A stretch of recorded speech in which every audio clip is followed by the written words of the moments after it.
when you came to the film industry, you didn't really fit the mold. It wasn't easy to fit in. In fact, मैंने सोचा कि अब मैं बोरिया बिस्तरा बांध के घर जा रही हूँ. And I just looked up at one of Sai Baba's pictures and I said, देखो ये आज लास्ट डे है मेरा यहाँ बॉम्बे में, मुझे देखो कुछ दिलवा दो, नहीं तो मैं चली. Then I will understand you don't want me here. अब आप इसे मिरेकल कहें कि कोइंसिडेंस कहें कि अगले दिन मुझे पैमेला रुक्स का फ़ोन आया कि आप ट्रेन टू पाकिस्तान के लिए मिल के जाओ. अब ट्रेन टू पाकिस्तान उस वक्त of course was a parallel cinema film. And I found my niche that side where I fit in, where I was an actor, where I did what I really wanted to do.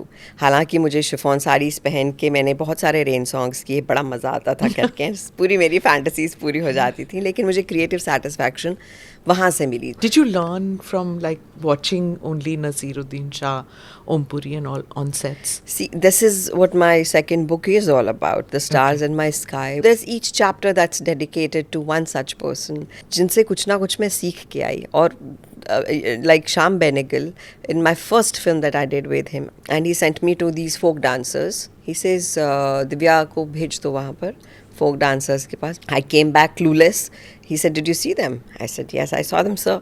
He says, okay, this is your song. इसको याद कर लो. तो he says, गाना याद हो गया? I said, हाँ जी. He says, अब इसको choreograph करो. No dance director. No dance director. He said, then call all those dancers, उनको बुलाओ और जो तुमने choreograph किया अब वो उनको सिखाओ.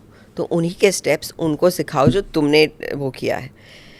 तो that was an experience for me. एक तो मैं बिल्कुल नई थी और इतनी बड़ी responsibility was like put on my head. लेकिन ताउम्र मुझे ये बात याद रहेगी कि पूरे सेट ने खड़े होके मेरे लिए तालियां बजाई. Shyam Benegal just walked away like a you know कि हो गया अच्छे से. Do you become your director's baby like when you must know that the director knows where you need to reach. Like there are a few directors जिनसे मैं पूछती भी नहीं हूँ कि मैं कर क्या रही हूँ. I'll tell you a छोटा किस्सा. Stanley का डब्बा was a very interesting experience. I was cast. मैं और अमोल की एक फिल्म देख रहे थे and he said, कल ऑफिस आओगी? I was like, आऊँगी. ही सिंह मैं एक बच्चों की वर्कशॉप कर रहा हूँ, उसे शायद मैं शूट करूँगा. फिर मेरे घर आए, मैंने कहा कोई स्क्रिप्ट तो होगी आपके पास? तो ही सेड हाँ ये लो. स्टैंडर्ड 5th की उन्होंने मुझे अंग्रेज़ी की टेक्स्ट बुक पकड़ा दी कि इसे पढ़ लो. I was like strange. 5वीं क्लास में उसने मुझे घुसा दिया कि just go action. And I went and kids knew what they had to ask me. I knew nothing कि मुझसे क्या पूछा जाएगा. So I was very nervous. So when they came and they said ma'am ये वाली poem अब क्योंकि मैं पढ़ के आई थी तो मुझे पता था, नहीं तो 5th स्टैंडर्ड की कहाँ मुझे याद रहेगी. तो वो एक इम्प्रोवाइज्ड सीन बना जिसकी कोई लिखित स्क्रिप्ट नहीं थी. Wow. Click here to watch the full episode.